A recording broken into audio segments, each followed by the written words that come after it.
Terima kasih masih di Kompas Malam bersama saya Mario Sarong. Liga Akbar kembali menceritakan fakta bahwa beberapa hari pasca kematian Eki dan Vina, ayah Eki, Ibtu Rudiana menelpon Liga Akbar. Rudiana juga menjemput dan mengajak Liga Akbar berbincang di dalam mobil. Dalam percakapan tersebut, Rudiana ingin memastikan pakaian terakhir yang dipakai Eki. Rudiana juga menanyakan beberapa hal termasuk Eki memiliki masalah dengan siapa. Beberapa hari setelah diminta cerita oleh ayah Eki di dalam mobil, Liga Akbar kembali dijemput dan langsung dibawa ke kantor polisi. Liga Akbar menyebut saat itu tidak ada pemberitahuan, tak ada surat dan tak ada informasi bahwa dirinya akan dimintai keterangan.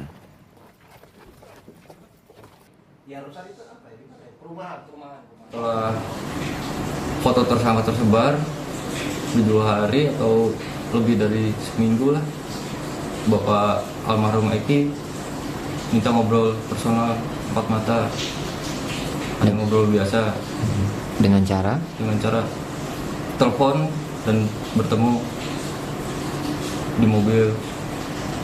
Setelah itu hanya ingin menguatkan, bilangnya soal pakaian almarhum yang dipakai saja itu awalnya. Setelah bertemu dengan bapaknya almarhum itu 3 hari atau 4 hari gitu. Dijemput di rumah, nggak tahu, saya hanya ngobrol-ngobrol saja, nggak tahunya suruh ikut terus buat BAP. Ada suratnya nggak sebelumnya? Nggak ada, Pak. Surat pemeriksaan Dari rekan bapaknya. surat pemeriksaan nggak ada. Nggak ada. Terus diperiksa di mana? Di Polres Cirebon Kota. Sementara itu, mantan Kapolda Jawa Barat Anton Carlyan menyebut ayah Eki, Ibtu Rudiana, sebagai pelapor sehingga kasus yang awalnya di Polres Cirebon naik ke Polda Jawa Barat. Anton juga menyampaikan bahwa pembuktian dugaan keterlibatan Ibtu Rudiana selama penelusuran kasus pembunuhan Vina dan Eki bisa dikonfrontasi dengan para terpidana yang telah diputus pengadilan. Jadi Ibtu Rudiana itu sendiri justru adalah sebagai pelapor dan ditariknya ke Polda itu justru untuk menjaga netralitas. Nah, apakah yang bersangkutan ini punya peran di dalam menangkap langsung ataupun yang lain-lain? Kan itu bisa dikonfrontir dengan para tersangka yang sekarang.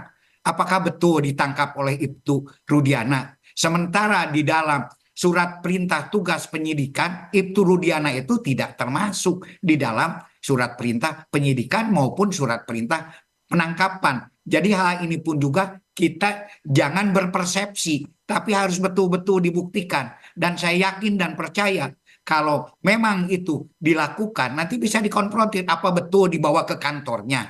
Nah, sementara hasil yang kami dapatkan dari Polda Jabar maupun Polda Cirebon itu tidak ada. Ibtu Rudiana, ayah dari Eki, mulai disorot setelah sempat diperiksa terkait pembunuhan kasus Vina. Hingga muncul dugaan Ibtu Rudiana terlibat dalam penyidikan kasus yang membuat anaknya meninggal. Lebih lengkap kita ulas bersama anggota Kompolnas Yusuf Marsim. Selamat malam Pak Yusuf. Terima kasih Pak sudah bergabung dengan Kompas TV. Pak, kemarin Ibtu Rudiana sudah diperiksa oleh Propam Polri. Tetapi ada dugaan, masih terus ada dugaan terkait dengan keterlibatannya. Perlu ada pemeriksaan lanjutan kepada Ibtu Rudiana atau tidak sebenarnya kalau dari Kompolnas sendiri? Ya, Kompolnas sendiri kan telah memberikan rekomendasi pada tanggal 28 Mei untuk dilakukan audit investigatif. Karena kami punya catatan terhadap 2 hal terkait dengan penanganan kasus Vina dan Eki ini 8 tahun yang lalu. Pertama, terkait dengan menyimpulkan adanya kecelakaan lalu lintas. Itu yang terjadi peristiwanya kan tanggal 27, kemudian korban langsung kemudian dikuburkan. Nah, kesimpulan pada waktu itu kan kecelakaan lalu lintas. Nah, ini kami mencatat ada hal yang perlu mendapatkan profesionalitas dan akuntabilitas terhadap kesimpulan ini, karena kemudian tanggal 31 Agustus ada laporan polisi yang ini menjadi dasar untuk dilakukan penyidikan. Laporan polisinya sendiri dalam klarifikasi yang kami telah peroleh itu dilakukan oleh orang tua korban, yaitu Pak Rudiana. Nah, ini penanganannya kemudian dilakukan di Polresta Cirebon. Oke Pak, Ada ini sekitar pada 5 akhirnya harian lah. menempatkan posisi Ibtu Rudiana sebagai apa? Apakah Gimana? sebagai pelapor atau ada kemungkinan untuk pemeriksaan lebih lanjut? Ya kalau dilakukan audit investigatif tentu yang bersangkutan didalami, diperiksa bagaimana pemeriksaan atau beberapa kali atau 1 kali 2 kali tentu tergantung keperluan dan kebutuhan akan hal-hal yang perlu mendapatkan klarifikasi dan keterangan terkait dengan hal-hal yang ingin dimaksud di dalam Oke. audit itu. Jadi dari Misal, Kompolnas merasa bahwa perlu pemeriksaan lebih lanjut kepada Ibtu Rudiana, Pak?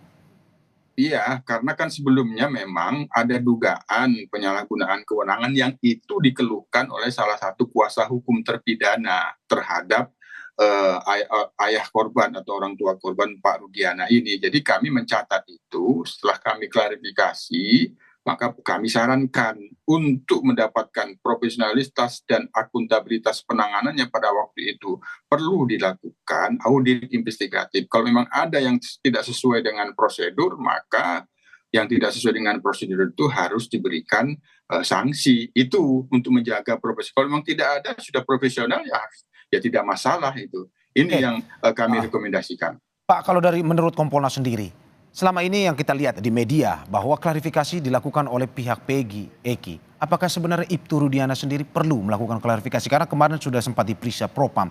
Apakah perlu Ibtu Rudiana melakukan klarifikasi di depan publik, Pak? Iya, kalau ini sudah diperiksa oleh Propam dalam pantauan kami, apa yang kami sarankan itu sudah berjalan.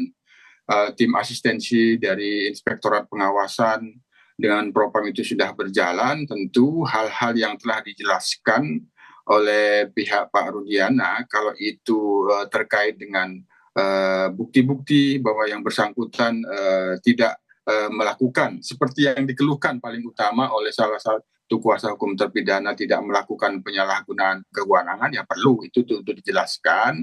Tapi sekali lagi karena prosesnya ini sedang dalam pendalaman pemeriksaan di Propam, ya tentu semua hal itu perlu dikonfirmasi kepada pihak Propam.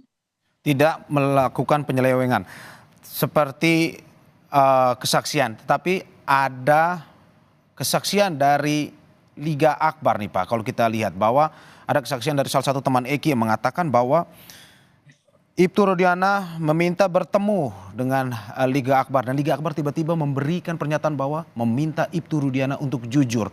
Apakah ini masuk kode etik atau pidana jika memang Ibtu Rudiana terlibat dalam kasus ini? Ya, sebenarnya sederhana. Kalau kami, karena dari awal itu mencatat keluhan salah satu kuasa hukum terpidana, terutama 5 terpidana, mengeluhkan pada saat dilakukan penyelidikan dan penangkapan itu tidak disertakan adanya surat penangkapan. Dan itu disebutkan diduga oleh Pak Rudiana sebagai orang tua korban. Nah, itu kami catat betul keluhan yang disampaikan oleh pihak kuasa hukum terpidana. Disitulah kami ketika telah mendapatkan klarifikasi, kami yakin bahwa ini perlu dilakukan audit investigatif. Apalagi ditambah perkembangan terakhir, ada perubahan kesaksian dari Liga Akbar, maka tentu ini terus didalami, memastikan betul apakah memang ada dugaan penyalahgunaan kewenangan yang dilakukan oleh Pak Ibtu Rudiana yang sesungguhnya tidak berwenang untuk menyelidiki dan menyelidiki karena mungkin didorong oleh karena orang tua yang telah mengalami anaknya menjadi korban apakah diduga pembunuhan pada waktu itu sehingga melakukan inisiatif. Ini yang perlu dipastikan. Perlu ada audit investigatif ya Pak ya, yang lebih mendalam. Iya, betul. Dan itu sudah prosesnya kami lihat sudah dilakukan pada saat ini dengan memeriksa Pak Rudiana. Ya, terima kasih Pak Yusuf Warsim dan kita tunggu terus perkembangan dari kasus Vina dan Eki hingga saat ini masih terus digali kesaksian dan pengakuan dari saksi-saksi yang juga hingga saat ini masih terus diminta informasinya. Terima kasih sekali lagi Pak Yusuf Warsim, anggota Kompolnas. Terima kasih sudah bergabung dengan Kompas TV. Selamat malam, terima kasih Mas Mario.